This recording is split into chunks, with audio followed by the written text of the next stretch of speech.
It's time to accelerate. Hi, I'm your host, Andy Paul. Join me as I host conversations with the leading experts in sales, marketing, sales automation, sales process, leadership, management, training, coaching, any resource that I believe to help you accelerate the growth of your sales, your business, and most importantly, you. Hello and welcome to the show. I am so excited to welcome back my guest today, Lori Richardson. She is founder and CEO of Score More Sales, but also, perhaps more germane to what we're talking about today, Lori is president of Women Sales Pros, a national organization that's helping support and develop bringing more women into the sales profession. So the topic today is women in sales. Recent studies have shown that it is difficult to get women to consider a career in sales, and it's sometimes hard to keep your top performers due to wage gaps and other sort of pervasive forms of subtle discrimination. And yet it seems crazy that many of the best and brightest candidates for sales positions, up to 60% of women, according to a recent study, aren't seriously considering a career in sales. So what's to be done? Well, Lori's going to help us sort it all out. Lori, welcome back to the show. Hey, Andy, it's great to be here. So maybe for people that didn't listen the first time, maybe just give us another brief introduction about yourself and your background. Certainly. I run a company called Score More Sales, which is a sales effectiveness organization. We work with mid-market companies, mid-sized companies on helping get more leads and better sales leadership. So that's what I spend most of my time on. But that's your day job. Yeah, my pet project is in helping more women consider careers in B2B sales, and more companies to figure out why they may not be hiring as many women as they would like. Okay. Gosh, that's a good question I'll have to come back to, because I think sometimes it may be as simple as actually looking for women to hire, but it seems like. But so there still are a lot of barriers to women entering sales. I mean, there was a study that came out from the Bureau of Labor Statistics that showed that the largest of all professions out there, the largest gaps between men and women is in sales. Which I was really surprised to hear about, right? Because, hey, sales is a meritocracy, right? I mean, our income is based on what we go out and earn, and yet on average, women only earn 2/3 of what their male counterparts do in sales. I mean, is that a surprise to you? It isn't. In terms of in sales for the lower numbers, I know that something I did wrong in my career, and other women do it as well, is that we don't negotiate our salary. Mm-hmm. So I started out of the gate at a disadvantage to my male counterparts. I was focused on the commission aspect, and I thought it was really smart because I could make as much as my male counterparts, which I did in commission, but not in salary. And once you start out at a lower salary, it just perpetuates. It's very difficult to get caught up. So that's one area that is a big issue. But what's really interesting, Andy, and I wanted to share this with you since we spoke last time, was that the CEB had a sales and marketing summit. And you can, why don't you explain what CEB is for people listening? So yeah, the CEB, Corporate Executive Board, had 2015 Sales and Marketing Summit. They do this every year. And they had a panel on women in sales. What I thought was really interesting was that they shared, just as we know, that the average total variable pay and base pay for women in sales is lower than men. I don't think that's a surprise. We know that even the average commission rate is lower for women than men. It's 4.1% for women, 4.8% for men. But here's the interesting part, Andy. The average quota attainment, 70% for women, 67% for men. So it's something that I like to share with people, especially CEOs that don't have some women on their sales team. I know CEOs that have no women on their sales team. Mm-hmm, mm-hmm. They want to. That there's actually some ROI involved in this. And not to mention the fact that companies with female leadership outperform. Women are influential buyers. There are a number of things that the CEB presentation brought up. Women are 50% of university talent. So So the other thing is that it's really smart to have a sales team that reflects your buyers. Right. And if a percentage of your buyers are women, it just makes a lot of sense. Okay, let's go back to some of the figures you talked about. So on the average commission rate, because the interesting thing to sort of deconstruct for a second is that you have women that are, on average, attain a higher percentage of quota. Yes. 70 versus 67, I think you said. Yep. And yet their average commission was about, well, it seemed like it was about 10% lower. No, it was 4.1 to 4.5, so it was about 10%, right? yeah. So gosh, 5% higher, roughly 5% higher quota attainment, 10% lower commission. It's not, I mean, companies aren't giving out different plans for women, Right. different commission plans for women, right? I mean, you wouldn't think. I mean, certainly not big companies. I mean, maybe small companies, you see some of that going on. But I'm very curious as to how, the research was done by Exactly Insights, and they are a compensation right. tool. So it would be very interesting to hear more details about that.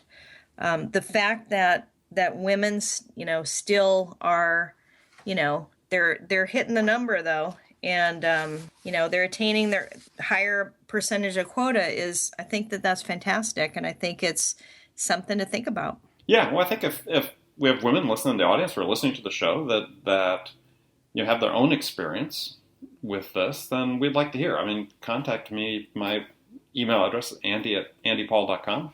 Easy enough to remember. And if we get enough comments in and feedback in, then we'll have another Lori back for another show, and we'll dig into some of these things. We'll talk to some of these people and find out what their experiences are, because interesting to see how this originates. Now, there was a study done by a professor at Wharton. Her name is Janice Madden, Madden, and she found that saleswomen earn less than salesmen because they are systematically given inferior accounts that generate smaller commissions.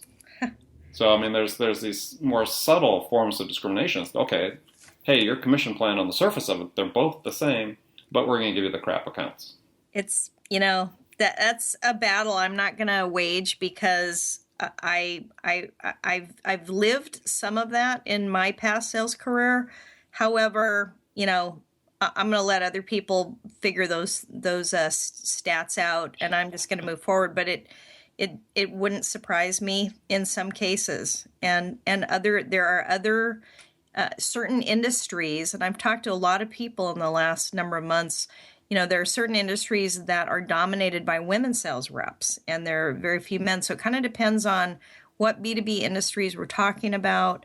And but I know for me, I had a number of instances that I had to overcome in terms of getting good accounts.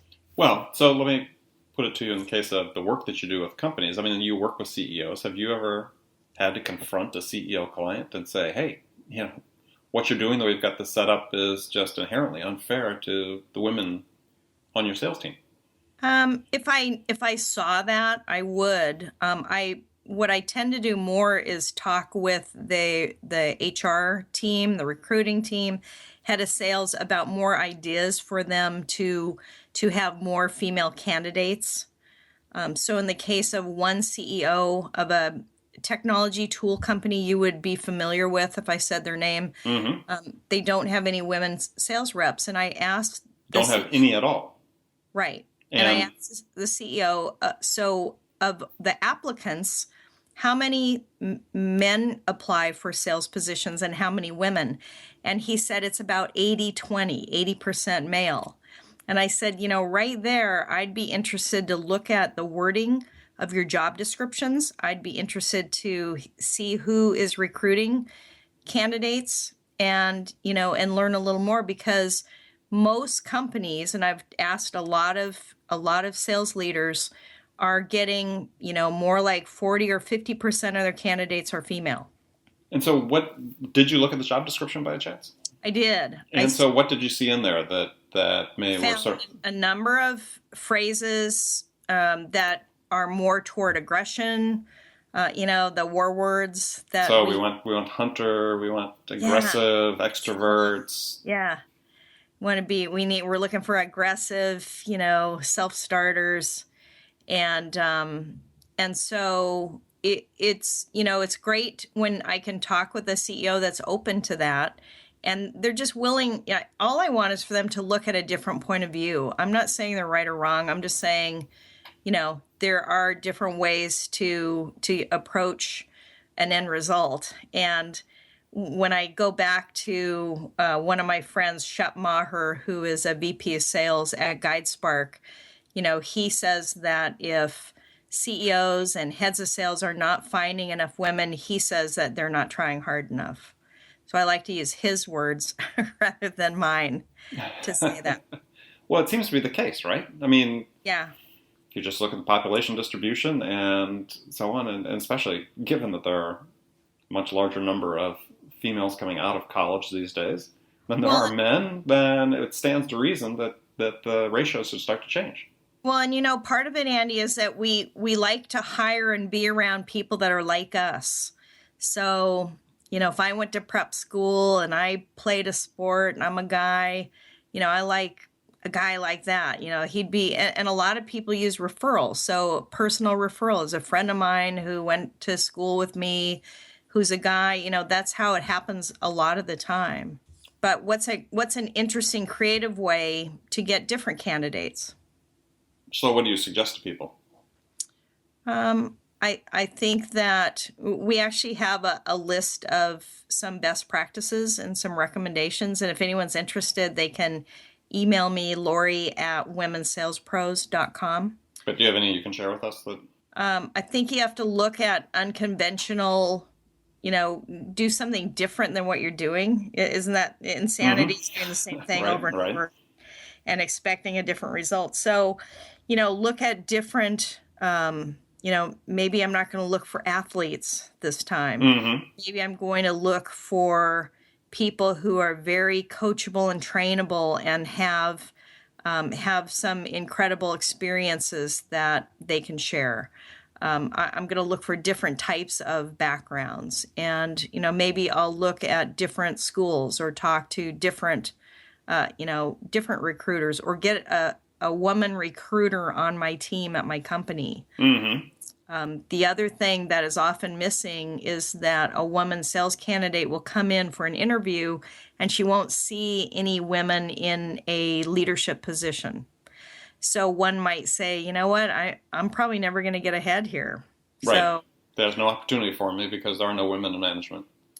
Right. And so in a lot of, in a number of companies, I know a woman, even if she's a very high senior executive, they will call her in to meet with a candidate if they have a very strong sales candidate who is a woman that they really want to hire, so that she can interact with them and let them know that there are good possibilities here.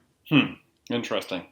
Yeah, I mean, it's when you look at the numbers, as you talked about, this performance numbers, women have an edge, at least as the CEB found out in their study. It just makes sense that you would want to recruit more high performers into your sales team.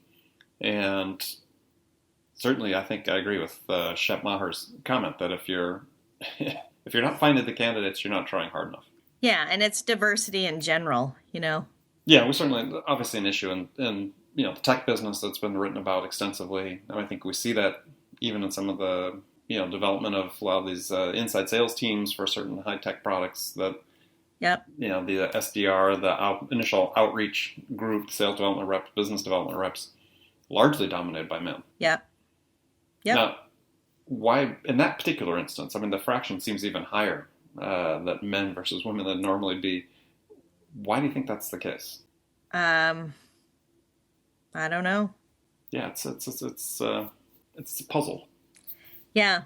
I had a breakfast with a group of women sales leaders this morning in Boston, and 3 out of 5 were telling me that their top SDRs are female.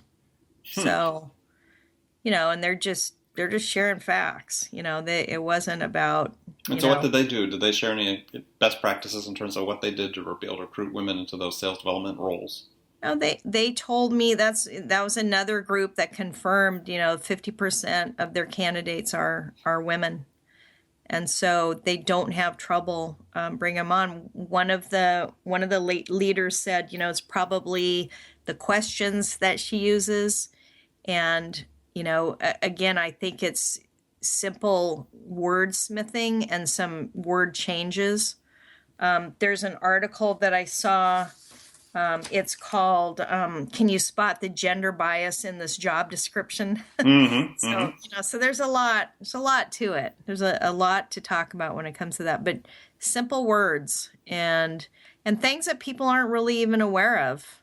And so you can send me a copy of that article. Yeah, or a link to it, because we'll make it available on the website for people when they come and listen to the episode of the show. We'll make that link available to them to click on and read it. All right, we're going to take a short break, and we'll be right back with my guest, Lori Richardson, as we talk more about how to help more women enter the sales profession. Attention, sales leaders. Would you like to give your sales team the tools to drive more quality connects, scale their outreach, and spend more time selling? Well, you can with LiveHive. Get your ROI. Try it now at livehive.com/ROI. That's LiveHive, LiveHive.com/ROI. Hi, welcome back. My guest today, Lori Richardson. You can find Lori online at scoremoresales.com as well as at womensalespros.com. So, as president of this organization, Women Sales Pros, you recently hosted a summit for women sales leaders. What happened? Yeah. So since we last spoke, I'm really excited. We had our 2015 Sales Leader Summit in Chicago. It was not just for women; it's for women and men. We filled the room with sales leaders. There were people that flew in for it, and a lot of local folks. We had our sales experts there and some sponsors. Jill Conrath did the opening keynote, and we had speakers like Colleen Stanley, who talked about emotional intelligence, and a whole host of folks. It was extremely well. It just came off really well. People were very happy with it, and so we're very excited that we have set our 2016 Sales Leader Summit. It's going to be in Boston. It's going to be on September 21st. So there's ample lead time, and we're going to have twice as many folks there. I know that Jill Conrath will be our closing keynote speaker, and it's going to be a great event. So who should attend? So anyone who is a sales leader. So it's primarily for women sales managers or sales leaders, men or women. Men or women. I think that it's good for everybody, and the focus is on tactical skills and strategic skills for growing sales revenue. We talk about things like emotional intelligence, as well as we had a sales prospecting panel that was just rapid fire tips and ideas to close the year out big. And so we'll be doing the same thing. There will be some strategic ideas, but also some real tactical things as well. So really looking forward to that. And then the Women Sales Pros website, we've had women sales experts featured on there, but now we're interviewing 100 sales leaders this year, and we'll be posting interviews with all of them as we go. So I'm excited about that. I'm also excited about doing research with the University of New Hampshire on some different topics that will relate to women in sales. So what sort of research are you doing? We're looking into words. Just like the article that I'm going to send you, just the difference in words and how there can be there are gender issues around some words and the power of words that you use. And so subtle forms of discrimination that basically not prohibit, but don't designed perhaps not to attract women candidates. Yeah, and I don't think of it like discrimination. I'm not mounting a discrimination campaign. I think of it as a means to an end. You want a more balanced team with women and men. Let's find out what the barriers are, if any, that are that are in front of you. And so certainly what you say, how you say it, who says it, those are important things.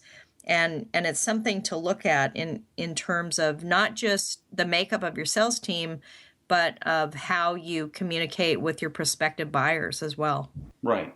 So when you talk about choice of words and usage of words, I mean, it's an interesting subject. So, listening to you, I'm not sure whether I understand. Do you think that some of the choices of word are just unintentional? Yes, I do. I mean, it's cultural, just the way we do things. Someone, a male peer of mine, recently said about me in print that I was sweet. Sweet, smart, and wonderful. That's a very nice thing to say about someone, but in a business context, it doesn't empower me very well, does it? No. So why did you speak to this person about that? Yes, I did. And what did they say? He had no idea that he was saying anything that might be construed as offensive. And I was clear to say, I'm not offended at all. I just want to give you some feedback that if you're to describe me next time, there's some different words I'd love for you to consider, such as, I prefer caring to sweet. Sweet is what my great grandma is. Right. Or accomplished. Competent. Yeah. Mm-hmm. I mean, and again, we can choose any words we want. It's interesting, the words that we choose. So it was just feedback to someone who claimed to, really have no idea and appreciated the feedback. Yeah. I mean, and when I use the word discrimination, I mean, the fact is that most discrimination that takes place is sort of the subtle, sort of inherent, unthinking type that takes, it's built into people. They don't really understand that they're doing it, as you said. And yet the net effect is that if it discourages people from applying for a job or discourages them from competing effectively within the job that they hold, the net effect is still the same. It's still a form of discrimination. Yeah, and if you're not comfortable in your sales team, for example, because of some of the joking around that people might do, it's things like that as well. You need to have a professional environment, and people need to be on top of that. That's a leadership issue. Mm-hmm. So do you address that in the summit with the sales leaders? We didn't last time, but it's probably a really good topic. It's a great topic to talk about. It's funny because it really wasn't about women in sales. It's just that all of our presenters happen to be women. Well, and the name of the organization is Women Sales Pros. Yeah. Yeah. So that might have something to do with that. Yeah. Yeah. So, so those are the things. I'm talking with a lot of college and university sales programs. Mm-hmm. That's another thing. We're seeing more and more degrees in sales, which I love. And, that encourages more women because it legitimizes sales more. Mm-hmm. And so interestingly, in the faculty for those programs, I mean, what's the mix of, is it, have you seen in terms of the leaders of the programs? I know some of the more distinguished ones that have emerged so far are led by women. Yeah, I've seen a mix. I've definitely seen a mix. I know there's a sales, there's sales contests that some of the colleges have, and universities. I know there's one coming up, I think next week in Rhode Island. But yeah, there's a lot of legitimacy being added by being able to have a major in sales. Mm-hmm. Well, I think it's great when we talk about some of the barriers that some of the studies talked about in terms of women entering the sales field. Is maybe that academic degree with some sort of exposure as they're thinking about what their profession could be could only help. Yeah. Oh, yeah. Absolutely. Oh, very interesting. Well, good. So we only have a few minutes left, but I want to talk about, you've got a new book coming out. I do. I'm excited about that. Yeah. I'm been so busy with all sorts of projects. We got to get this thing wrapped up. So tell me about it. What's the title? Sales Gems. Gems like stones, sales Yeah. gems, yeah. And it's a multifaceted approach to sales prospecting. Oh, hence the And multifaceted. Okay, that's how we tie yes, in the gems. Okay, could have been yes, sales diamonds as well. yes, yep. So, so what is a multifaceted approach? So a multifaceted approach involves, typically people are leaning on one type of prospecting, like social selling, Mm-hmm. or their opposite side of the spectrum, their phones. Mm-hmm. And my goal is to help people see that there are seven different ways that they can prospect, and that it's really good to mix it up, not just for your own, for your sales team's mind sake. I know I always had trouble. I was kind of stir crazy and restless as a sales rep, and I love to have some variety. But also, you need to find where your buyers are, and just because you love social selling and you think it's really awesome, it doesn't mean you're going to reach all your buyers that way. And Mm-hmm. same goes for the old school. I have some companies that we work with that are, conventional companies. They're not technology companies. They're not cutting edge, and they don't want anything to do with social selling. So they're not going to where some of their buyers are, and they're missing out. So I offer this multifaceted approach that makes it easy and simple and methodical, which is also very important. So is it a matter of choosing? Okay, so talk about seven ways to reach prospects. Is it a matter of having one of each of the seven elements, or finding the mix that works best for Yeah, you? that's a good point. It's a mix that works best. There, as you know, there's no one prescription for everything, and people always think, I just want the one thing, and then I'll do that. And I work with a lot of new reps. I say, just tell me the bottom line, what to do, and I'll do it. And what's the secret way, and we know there's no secrets. It's work and it's learning as you go. But certainly we need to mix it up and again find where our buyers are, and then match up to them in terms of the best ways to reach them. And there's there are no dead ends in sales. So okay, so if somebody is looking at this and saying, okay, well, how do I choose the first one I'm going to use, right? Of the seven, or that could always be prescribed by the company you're working for. Hey, you're going to sit here and make phone calls. Because I remember when I first got started in sales eons ago, I was making a lot of phone calls. I was making a ton of cold calls out on, in person, driving Yeah, out into the marketplace yeah. and walking door to door to door. Belly to belly selling, my boss used to call that. Yeah, I used to do, 30, 40, sometimes more cold calls a day. Yeah. Until then I saw what the really successful guy in the office was doing, which was none of that. And I thought, oh, well, that's a good idea. I should try that. Yeah. So how do people make that first choice? Which direction am I going to go? Make phone calls, or going to do reach out through social to try to connect with some people, and then follow up with phone calls? I mean, what do you recommend for them as a place to begin? Well, again, I think it depends on what industry we're talking about. Are there existing customers? Is this all net new business? So you'd have to look at that. I love the idea of the research that you can do to gain insights about your buyers. Mm-hmm. And a lot, that's done through social channels. It's done through the web. And so I'm going to bank on that. That's going to be my go-to place. But I'm also going to be on the phones, because I can reach people a lot easier than spending 30 minutes writing an email. Mm-hmm. And by the way, no one should be spending 30 minutes on an email. The reason I say that is because I see salespeople doing it all the time. Yeah. Yeah. Well, maybe if you're creating a template that you're going to send to a million people, that's one thing. You need templates, yes. Yeah, but if you're doing a one-off email that's taking you 30 minutes, then that's probably a problem.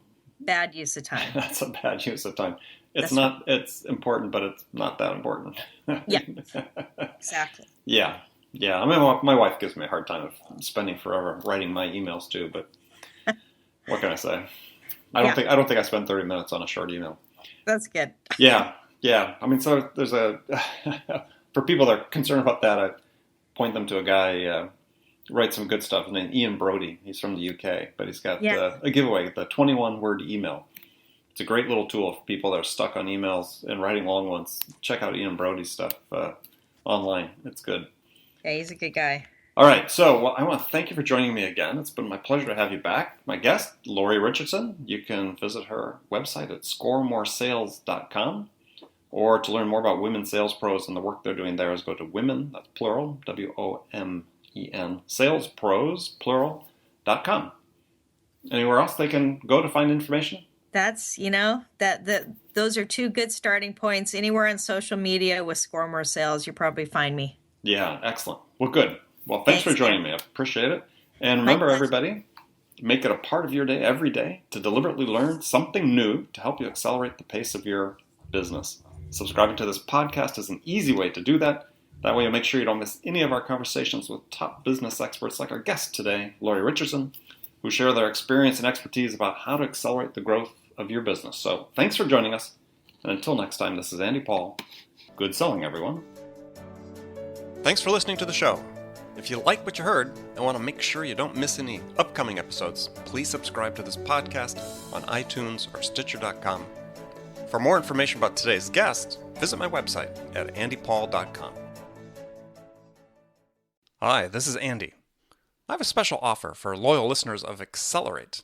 It's a no-obligation free trial of my zero-time selling interactive online training.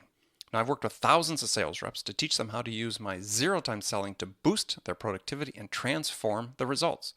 And so if you want to learn the same proven strategies to help you open more doors, have more effective sales conversations with prospects, and close more orders, then my zero-time selling interactive training system is a fit for you. It's incredibly simple to start. Just take out your smartphone and text the word TRUST, that's TRUST, to 96,000. Now, do you have your phone ready? Send a text to 96000. That's a 9 and a 6 followed by 3 zeros. Now enter the single word message TRUST and hit send, and you hear right back from me with instructions on how to sign up for your free trial on my zero-time selling interactive training. I look forward to seeing you there.